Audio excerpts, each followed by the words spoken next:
Hello everyone and welcome to another custom figure showcase, although today's custom figure showcase is going to be a little bit different because this is actually going to be a bit of a, I don't want to use the word rant because I do feel like this isn't going to be a rant as such, but this is going to be certainly interesting I think to people. This is going to be a bit more of a custom figure research findings.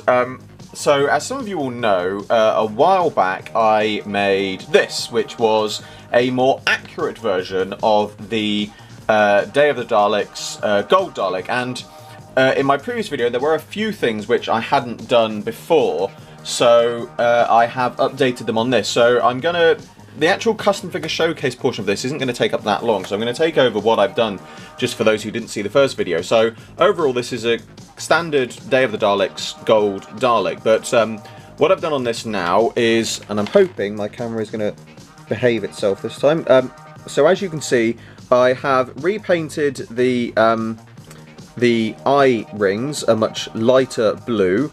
The neck rings, the neck mesh, sorry, inside is now gold, which I've just used a gold Sharpie to paint them the same colour as the rest of the Dalek. I've swapped over the ball joint from the standard gold one to a silver one there, and then on the base what I've done, because I didn't have one spare, I've made up a two-tier version of the base, which you can see it's got a lip on the edge of it, and then I have just traced around the edge with gold. And that's pretty much all I've done for this. There's not really anything else that I can do this, but it has made it more accurate than the original figure we got. And that's where we come on to the longer part of this video, which is, I couldn't understand at the time why character options didn't do this in the first place, and after having done some more research into it, I really can't work out why they didn't do this. And I'll take you over my findings now, or I'll take you over the breakdown of this. So we're going to start from the top and work our way down. So firstly we've got the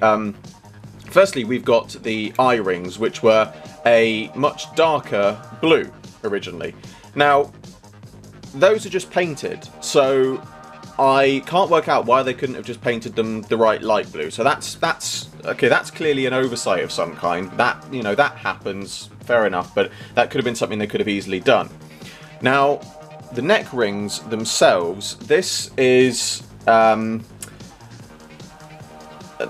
first one I don't really understand, because I'll bring in on the side here, because I'm going to use this for another point in a minute. If I bring in this guard Dalek, now as you can see, obviously it's got the main mesh neck in here, and the one bit that's painted, obviously if you've taken apart a classic Dalek, unfortunately I don't have one. Oh, hang on, no, I might have one to hand. You'll bear with me 1 second while I dig one out of a box of many spares I have here.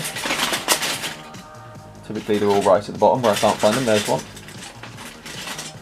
So here I have a Dalek neck ring, which as you can see is cast in black plain plastic. Now I'm going to try and bring it a bit closer to the camera. I don't know how well the camera will track in, probably because of the other figures in the background, but basically you can see that the struts on it have been painted silver. They are painted silver as they are on this one. Now I don't know whether they've done it by hand, whether they've painted these struts by hand or whether they've painted them with a machine, but either way there are two ways they could have done this. So first of all, they could have just cast the neck rings in gold plastic, and I'm sure somebody's going to say, well, that wouldn't be possible. There's two things here. Firstly, okay, that could have been more expensive, in which case I can understand why they wouldn't do it, but it would be possible, and my evidence for that is the gun. And actually the gun and the ball here, because contrary to popular belief, the neck slats, the gold slats here, these are actually white and sprayed gold. These aren't cast in gold plastic, but the ball joint and the gun, these are cast in gold plastic, which means they could have cast the neck rings in gold plastic. They could have done it. There's no reason why they couldn't have cast it. But again, I appreciate that perhaps it was not the most cost-effective way of doing it. Which leads me on to the second point, which is whether these struts were painted silver, or on this instance, whether these struts were painted gold by hand or by person, it would have taken longer to paint the struts individually than it would have done to have sprayed up the entire neck ring gold. But again, whether by human hand or by machine hand, and this is where the neck slats come in, because I said these are actually white plastic sprayed gold, which means they had the capability to spray the plastic the right colour, because it's the same type of plastic. And even this gold Dalek itself, this Dalek isn't made of gold plastic, it's made of white plastic that's sprayed gold, so they have the capabilities to spray something the right colour. So they could have, rather than sat there or had a machine or somebody painting these struts one by one, they could have just sprayed the whole thing, saved time, and it would have looked more accurate. So that's the first bit I don't get, is why they couldn't have done that very easily. The next thing is the ball joints. So on the standard model, obviously we've got a gold ball joint, and then the other one is gold as well.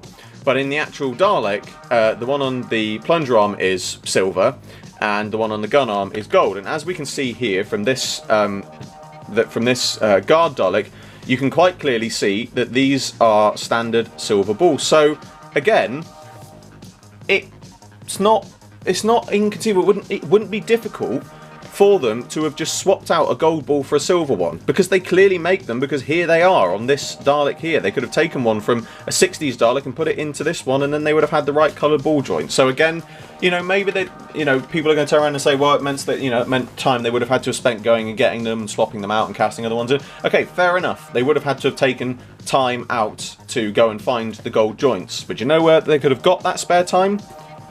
From spraying these up, from taking the time, instead of spray these up, make them more accurate, and the time saved in doing that, they could have got and saved out the ball joints. So that's again, I don't understand why that's not been done. A lot of this does come down, I will say this now, a lot of this will come down to the reason it wasn't done was money saving and time saving, but the bottom line is that it still would have been easy. It wouldn't have been difficult. It wouldn't have been that difficult to do. So the rest of the Dalek is... I'll take this one out now because I'm done with that one. But the rest of the Dalek is all fine until we get down to the base, which has the 2-tier base here. Now, again, well, I've actually made this one myself, but I've made this because I didn't have one spare. But this 2-tier base is the same 2-tier base that is on a special weapons icon. It's also on a couple of the other grey Renegade Daleks. This is one, obviously. This is the battery version. Unfortunately, as I said, I don't believe that. Hang on. I was about to say I don't have one spare, and yet I just looked down here into my box of spares, and here is one. Okay, well, right. Well, that's an irrelevant point right now. Anyway.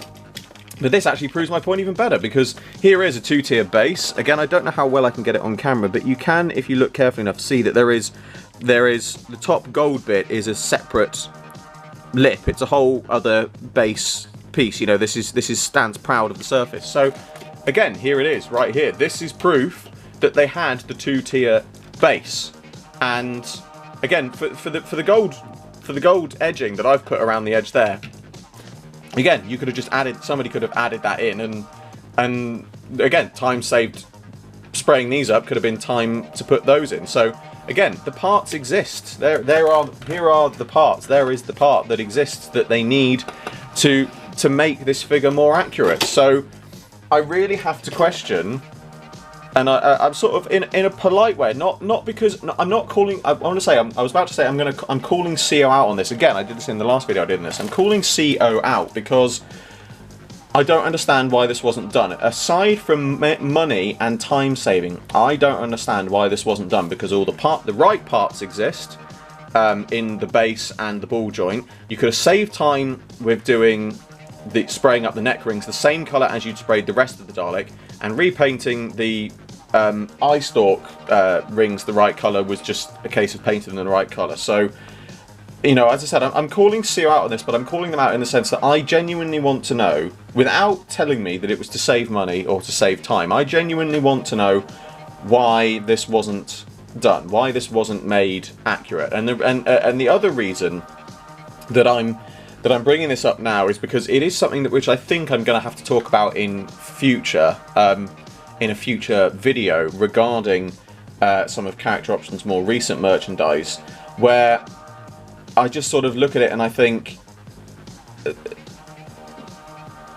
it makes me wonder when something like this could have been made very easily, could have been made much more accurate than what we got.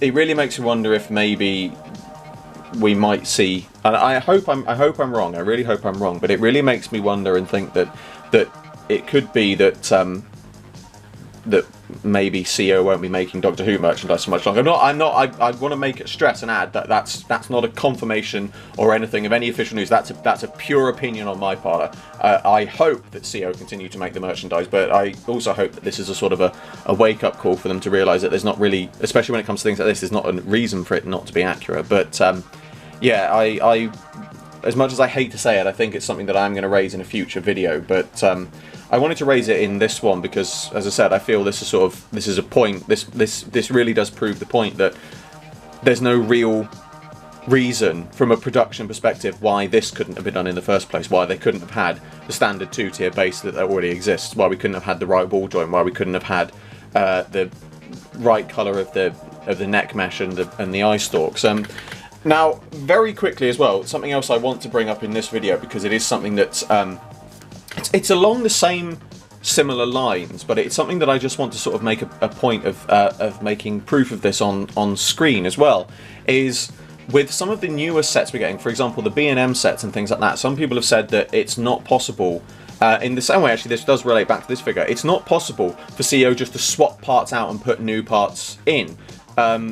For example, swapping out a standard base for a 2-tier one. A lot of people turn around and say, well, they can't just do that kit bashing and whatever it's called. They can't just do that. Well, they can, and I can prove it to you with 4 figures here. So I'm going to take this one out, and I apologise that these are in varying states of missing pieces, but these are because these are spares. But first of all, we're going to look at these figures here, which is a Series 1 Captain Jack and a Enemies of the Third Doctor Auton. Now obviously those who know of the new B&M sets we're getting soon will know that we're getting a new Auton variant, but we're also getting a new Brigadier variant which is made from the Captain Jack Series 1 body. Now here, this is proof that CO, firstly and foremostly, they can adapt existing sculpts, because here is the Captain Jack sculpt, here is the Auton sculpt, and contrary to popular belief, this neck piece here is not a separate piece of the sculpt, it's actually part of the main sculpt, which means that Character Options have not only have they added that, they've added this belt buckle, they've removed the RAF insignia, and they have also removed the epaulets on the arms, which means they can adapt existing sculpts. They can adapt existing molds to make new parts. Right there, that's the proof right there. If you're turning around to me now and saying it's not true, I'm sorry, but you're wrong, because I'm looking at it right here, right now on screen. Here it is this figure, sorry, has been adapted from this figure and it's got new parts sculpted onto it. That is the proof right there. Which brings me on to the second 2 figures, which are, first of all, the Anthony Ainley Master, and this is my Terror of the Autons Delgado Master. The reason he's missing his head is because it came off, so I'm just fixing it in place. This started out life as a Harold Saxon Master.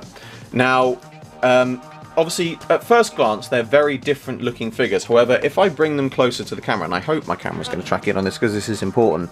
Let's get the light in.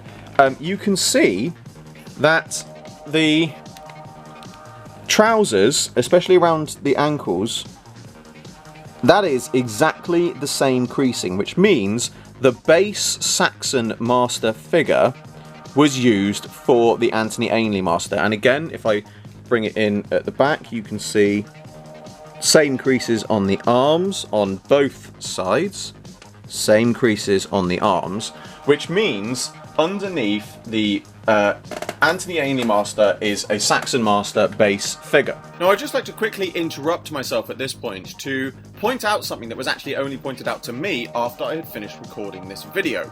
You see, on the base of these figures, on the base of the feet, it says copyright 1971, and that is on both of these figures, which proves that they used the same base figure for both the Saxon and Ainley figures. However, this in itself presents another interesting point. You see, the Ainley Master figure was an exclusive release to San Diego Comic-Con at 2010 and was later sold in Forbidden Planet in the UK, and the figure itself is from a 1981 episode. However, the Saxon Master figure was released in 2007/2008, and whilst I could be wrong, after checking the creases in the trousers and also the arms and the shoe style, I don't believe this base sculpt was used for any other new or classic figures. Again though, I could be wrong. Now the 1971, I'm guessing, references the first appearance of the Master character in Terror of the Autons, but what this does mean is that they had possibly originally planned the Ainley release before the Series 3 Saxon one, but it got pushed back until 2010. And what backs this up is the fact that new series Master figures such as the Yana Master or Missy actually have dates that are concurrent to their first appearance in the series. So there's no real reason as to why the Saxon Master would have the 1971 date on the bottom of the foot, unless the base mould had been originally made for a classic figure before the Saxon one was released, i.e. in this case, most likely, the Ainley figure. Now, contrary to popular belief, the waistcoat on the Anthony Ainley Master is not part of the torso sculpt. It's actually part of the jacket sculpt. In that, I believe it is fixed on this side to the jacket. Sorry, it's fixed on this side to the jacket. And then underneath this side there's a couple of pins and there's a couple of holes in it, and that just slots in together and it holds the two together. So again, you might turn around and think, okay, well they've used the base figure, which means that they've just created a brand new jacket sculpt. Wrong. Well, partly wrong, because if we look at the back of both of these, you can quite clearly see that those creases match up.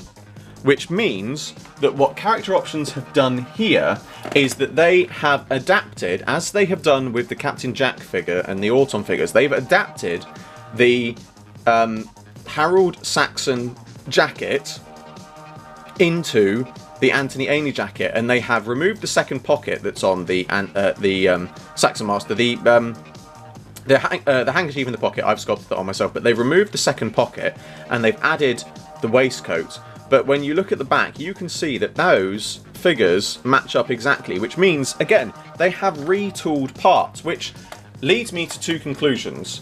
First conclusion is that Character Options made a whole batch of Harold Saxon Masters, at which point they threw away the jacket and the head and made a separate batch of jackets and heads, which they put on to make the Ainley Master. Now, that doesn't make sense, because I can't believe, in what we were just talking about with the Gold Dalek, in CO's reputation of wanting to save time and save money, I cannot believe for 1 second they would make up an entire batch of figures to throw away two parts. That just doesn't make sense. So it leads me to believe that the way that these figures are made is that you have a block, essentially, and separate pieces, such as there is, if you've ever played one of those slider, the games it's a 3x3 square, and then you slide the pieces across to make up a puzzle. Imagine that, but imagine the sliding pieces are a separate piece of the sculpt. So one is an arm, one is a torso, one's a head, etc. And then the pieces are just taken out and they're replaced with new pieces. And then all of the plastic is pumped through the finished mould, but it means that they can take out and sculpt separate pieces. And the evidence for this, and I'm going to try and put this picture up on screen. Here is an example of a Star Wars. This isn't Doctor Who, this is Star Wars, but this is from a Han Solo Hoth figure, and you can quite clearly see that this is just the torso, which means that the arms and the legs must be a separate part of the mould. And so is it really that difficult to believe that CO wouldn't do the same thing? Because it makes more sense that they would take out of the mold block, the Saxon head and the Saxon jacket, add in the new molds for the Anthony Ainley head and the Anthony Ainley jacket, and then they just create the figure as one separate mold. So they create all the Saxon masterpieces that they need. They don't create the jacket and the head, which they don't need, but they do create the jacket and the head for the Anthony Ainley figure. I mean, it stands to reason, because that would be the most cost-effective way of doing it. So, you know, I'm sort of doing this. I'm saying this in many ways because like I said, of what I've just said about the gold Dalek, you know, I've just sort of, you know, I've just called CO out on why they couldn't make this accurate. But in the same way, I'm defending them from the people that turn around and say they can't do that, because they can. All right, here, these figures here are proof that they can do that. If people are going to turn around to me and say, well, no, they can't do that, I'm sorry. I'm sorry, but you're wrong. Here it is. I'm looking at it right now. It's here. It's proof. This figure is the base for this figure. This figure is the base for this figure. They both have new parts which have been completely re-sculpted. There is no way that CO made these figures up, chucked away parts that they didn't need to make. It's not good business sense, and I can't believe that CO would do that. So, you know, this is something that really, it does, I'm getting quite, as you can tell, I get quite pent up about this, but it is something that annoys me, that people turn around and they say, no, they don't kit bash figures, official places don't do that. They do! It's here, look at it! I don't know how much more proof people need that they do, that toy companies do this. So, you know, as I said, you know, to CO, as I said, you know, right, to the people that say they don't kit bash, here's the evidence. To CO, why couldn't you have done it for this figure? And in many respects, I get the feeling that it's going to be a question that I'm going to raise in a future video. So, as I said, this is this was a custom figure rant, a bit more than a custom figure showcase, but it's a perfectly valid point I wanted to make, not just to character options, but to the fans as well, who turn around and say that these things can't be done. They can be done. We can see that they've been done. The evidence is right in front of us in the very merchandise we've got, so don't say it's not possible. And to character options, look at what you've already got, because you look at the B&M sets, they are using existing parts to remake new figures. They're making new figures from existing parts or redoing existing sculpts. So if you're willing to do that now, why weren't you willing to do that in the first place for things like this gold Dalek? Like I said, I'm not saying, you know, I'm not calling them out and saying it was a bad move. Well, it was a bit of a bad move because it would have given us an accurate figure, but I'm not having a go at character options, you know, and I appreciate that their reason is probably to save time and money, but the point is that they're making these as toys, but more than toys, they're making it for the fans. And when I say fans, I'm not saying the fans who want, you know, accurate toy collectibles. I'm not bothered about this Dalek, the original Dalek, not being accurate. I've just done this to prove a point. You know, I can live without this Dalek being accurate. They don't make these toys necessarily for the collectors. They make them for a younger audience who want to buy them and play with them, because I know a lot of people turn around and say, oh, they're action figures, they're not toys. They are toys. I'm sorry, but they're toys. They are action figures and they are toys. They are both. So CO probably doesn't think they have to make things accurate, but when they could have done it, and it would have been easier, it would have been quicker, it would have saved time, I can't fathom why it wasn't done. That's the point of this video. I want to know why we couldn't have had an accurate gold Dalek. The parts exist. It would have spent less time to make because of the way you've got to spray paint some things rather than painting them small hand or separately. So why wasn't it done? That's what I want to know. CO, that's what I'm calling you out on. Why wasn't it done? That's all I want to know. But that brings to a close another custom figure showcase. As I said, this video went on for a bit longer. It was very different to my other custom figure showcases, but I feel like it created a valid point. Not, as I said, not just, you know, not just saying what CO could have done, but also it it creates a point of showing the evidence of what could have been done, but it also creates a point of showing something that a lot of fans turn around and say is not possible. It is possible. We've seen it. I don't know what more proof they want. As always, I hope you all enjoyed this video. A like, follow, subscribe, share, it really helps me out a lot, and be sure to check out the description below for a link to my Patreon. I'm doing my very first figure animation, and you can get involved. There is exclusive content and rewards for those who do so, and supporting my Patreon in any way gets your name at the end of my videos. I salute you all, and I will see you with another video very soon.